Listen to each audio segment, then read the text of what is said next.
Está bien. Alrighty. Let me share. Present this.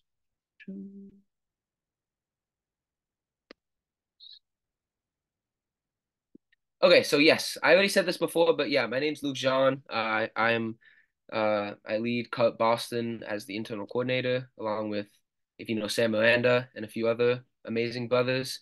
Um, yes, I also host a podcast called Headwing Talk. You can find on Spotify and YouTube. And yeah, very grateful to be able to speak to you guys about mind body unity. Now, before I even explain that phrase, at least for me, but when I first heard this, the first thought that came to mind was pun. Um, I don't know how I can do this. Because if we just take this phrase, mind body unity, like on face value, no explanation, we can already sense a bit of contradiction there within ourselves. Because every time, for example, we want to study, there's some part of us that does not want us to study, even though the part of us that does want to study knows that it will lead to a happier life. We'll feel happy in the end. There's a part of us that doesn't want to do it. Same with the gym. It's the same with spirituality. The list goes on and on and on. So I want to tackle first what mind body unity actually is, and also what are some strategies, ways of going about it in our life. Um, ooh, the arrow key doesn't work. Here we go. So just to quickly recap what we've talked about in the previous CARP talks, I've listened to some, and what I got from them was that first, God is a parent. He's a heavenly parent with both masculinity and femininity, internal nature and external form as dual characteristics. And then those sets of dual characteristics are manifested in the universe. Why is that so? It's because the anything that's in the universe cannot, logically speaking, come out of anything else except its origin. So if the origin of this universe is God, Heavenly Parent, Jehovah, Elohim, Allah, or whatever you want to call this being, the divine energy, even this being that created the universe created it with universal principles that are found throughout the universe. And these universal principles come from the creator, God, Heavenly Parent, whatever you want to call it, this being. And one of these universal principles is dual characteristics, like I just said. And another universal principle is give and receive action, which we've talked about in this series. We talked about how give and receive action requires two people or entities, subject partner, object partner, one who's giving, one who's receiving. And what is the importance of that? The importance of that is that dual characteristics, give and receive action, all of that highlights the fact that the universe constantly exists in relationships. The universe is filled with relationships, left, right, up, down, everywhere you look. And fundamentally, religions, philosophies have all been trying to navigate how to have the best set of relationships within a human life. What is the best way to relate to ourselves? What is the best way to relate to others, whether it's our family members, our friends, our husband or wife, and the divine? How do we relate with them? And there's all sets of morality, uh, and philosophies and teachings and virtues and rules you have to follow in various faiths. But the key, in my view, is it's about forming the best relationship with yourself, with others, and with the whole universe. And when we talk about what the divine exposition of the divine principle has to say on the matter, because it takes a biblical perspective, it highlights a teaching from Judaism and Christianity that I believe, can be applied everywhere we go, which is this verse in Genesis 1, chapter 1, verse 28, where it says, when God's creating the universe, he gives a divine mandate to human beings. All faiths and philosophies have this, some divine mandate, or some set of things that we're supposed to do. And the divine mandate in the Bible is expressed in Genesis is be fruitful and multiply and fill the earth and subdue it, and have dominion over the fish of the sea, and over the birds of the air, and over every living thing that moves upon the earth. And the divine principle categorizes these as the three great blessings or three levels of relationships. To be fruitful is a process of maturing your character. And that's what we're going to be talking about here. Mind body unity directly relates to perfecting and maturing our character because this divine mandate is in a sequential order, meaning that it's implying that in order to relate well with others and relate well with the universe, we have to have a good relationship with ourselves. We have to have a mature character because if we don't, we are going to be bringing our immaturity, our immature character towards others. And if you have a bunch of human beings, 8 billion plus, which I'm sure we can all acknowledge in this world, we all have some lacking in our character. If that happens, there's going to be discord in the universe. There's going to be conflict. And that's the human condition. Immature people constantly relating with each other. But this phrase mind body unity is the start to the solution. So why? Because it perfects and matures our character. So what is mind body unity? According to the exposition of the divine principle, it describes it as, quote, an individual's mind and body are discrete projections and object partners of God's dual characteristics. So remember how I said that since everything of the universe was created by the origin, nothing can come outside the origin. So if God, our heavenly parent, is the origin of the universe, then whatever dual characteristics he has is projected outwardly to the universe. So then it goes on. In order for an individual to perfect his character, he must form a four-position foundation, I'll explain what that means in a second, within himself, whereby his mind and body become one through give and take action with God as their center. So we've talked about give and receive action before. Now, our mind or our heart, to literally translate the original Korean of this text, is to unite and form a relationship with our body or our flesh, or the physical matter that we see.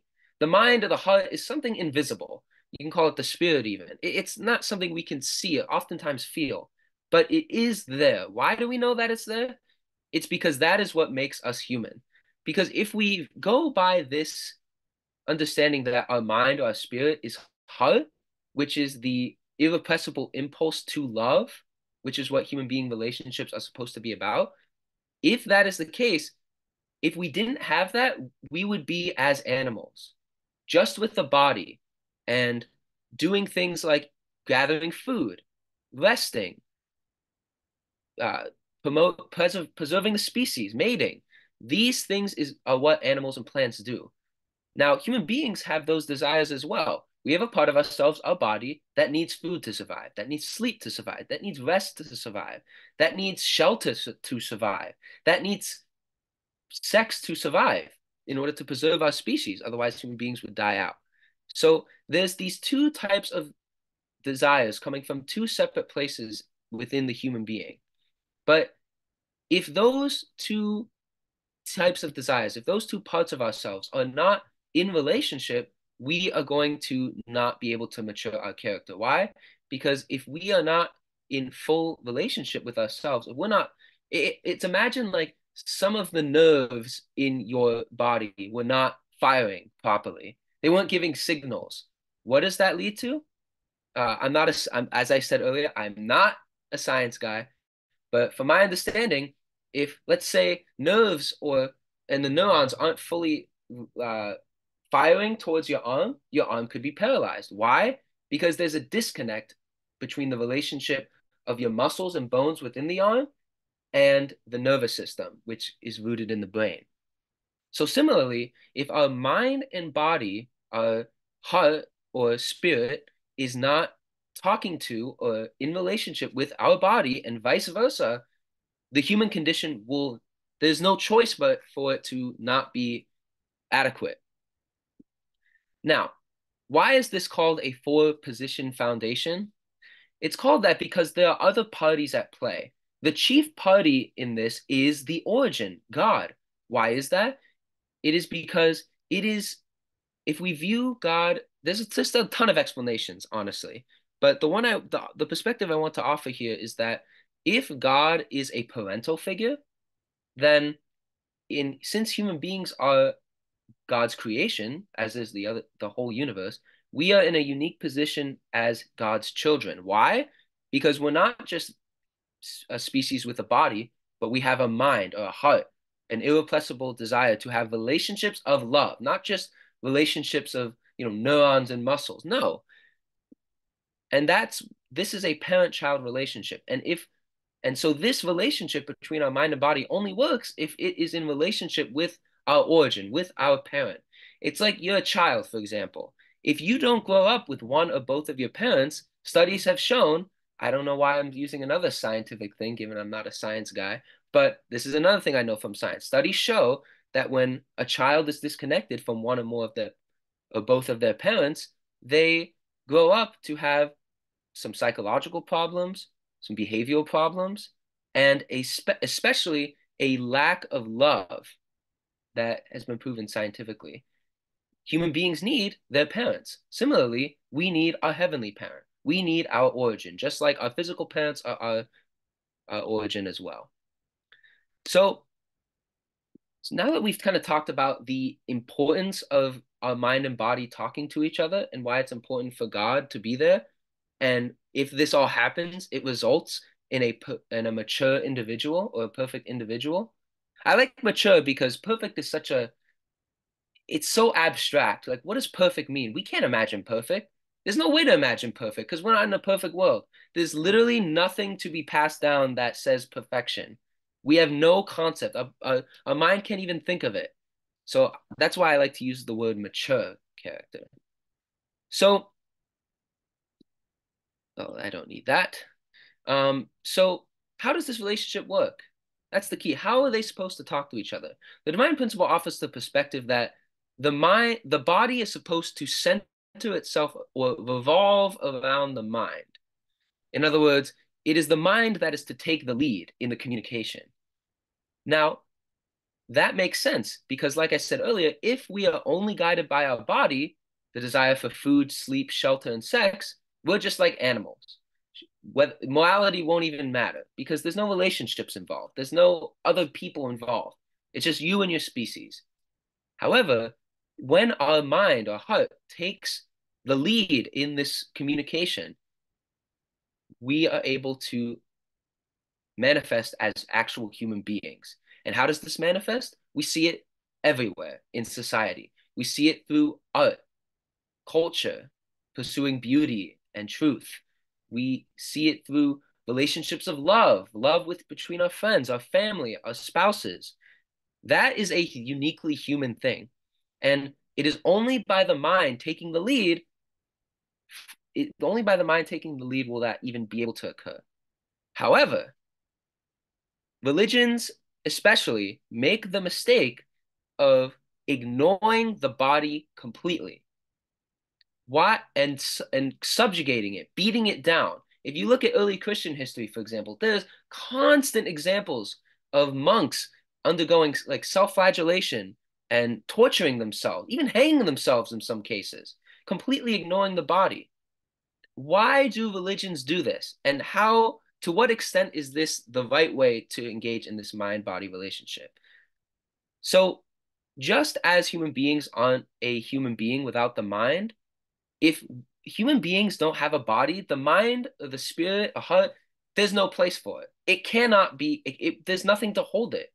There's a concept in various religions that the body is a vessel for a spirit. Well, if there's no vessel, where's the spirit going to go? How are you going to pursue these relationships of love? How are you going to connect to your origin if you don't have a vessel to do it in? However, at the same time, you don't want your body taking the lead because then the body will forget about what makes us human, what makes us have relationships of love, what makes us connect to our origin, what makes us mature our character. So what's the solution to that? I can offer one example from the Muslim faith.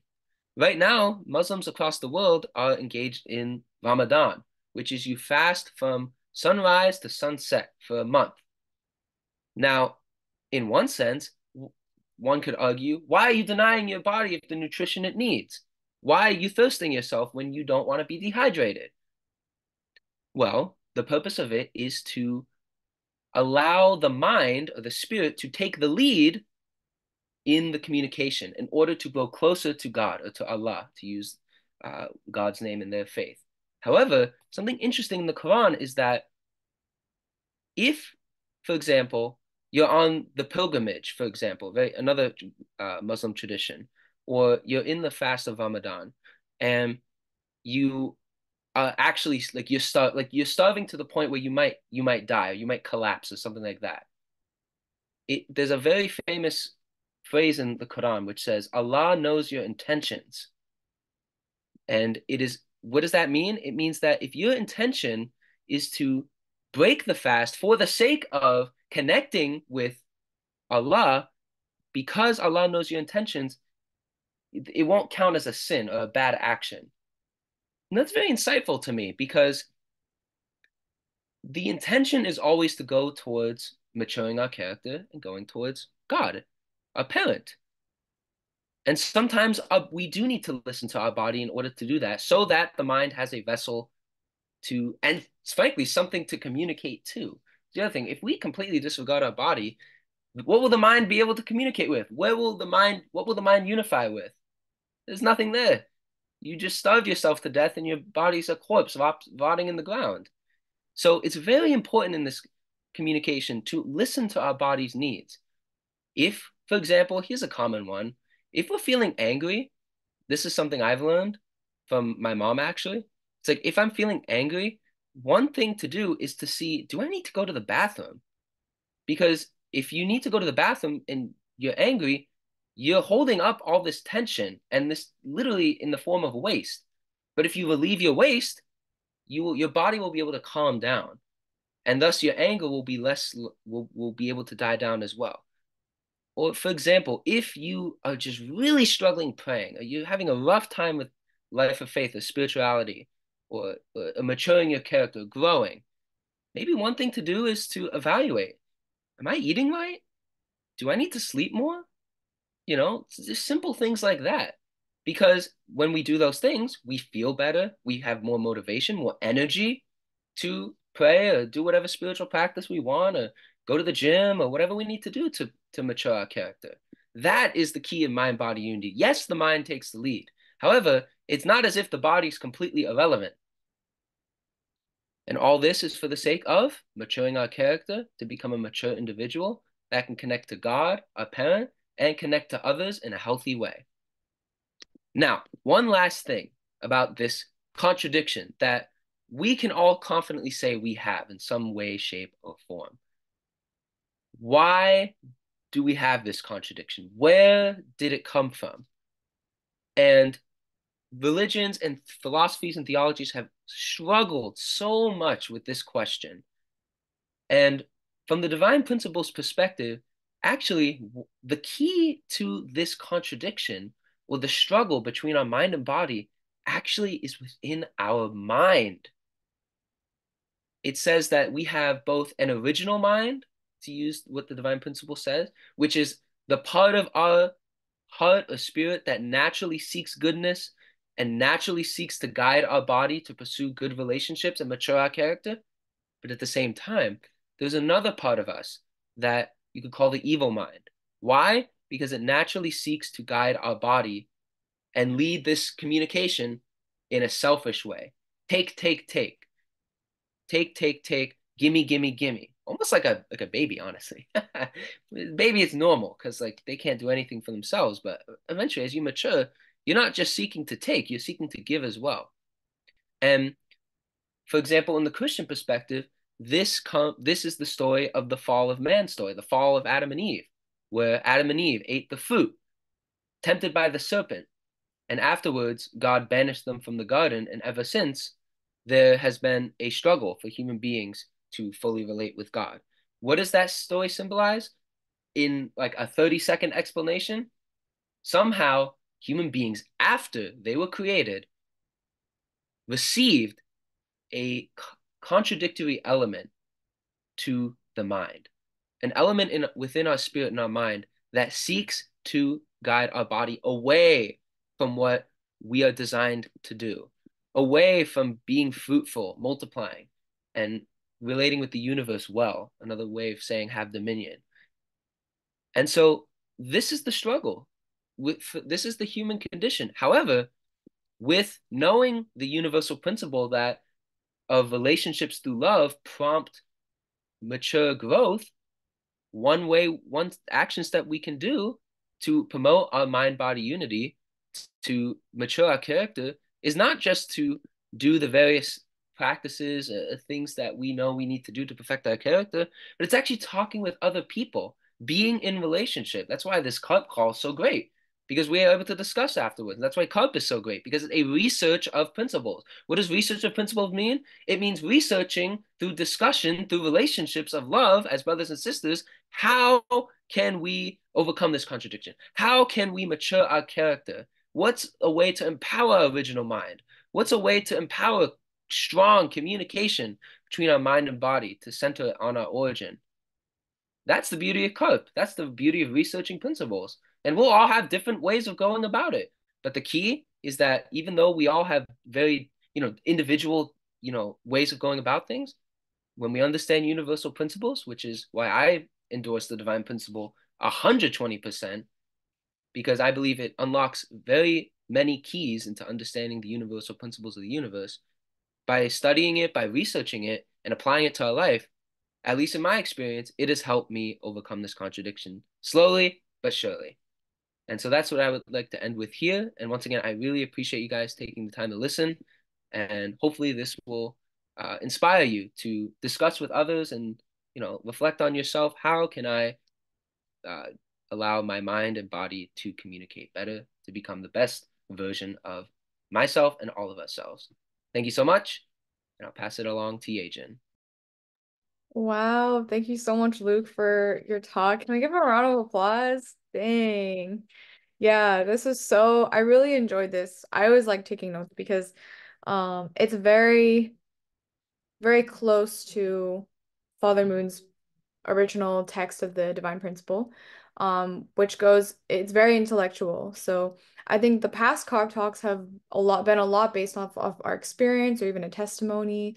But he was very down to earth, like down to principle, down to what it says in the Black Book, which is like the original or the most official text of like the principle, which is very nice.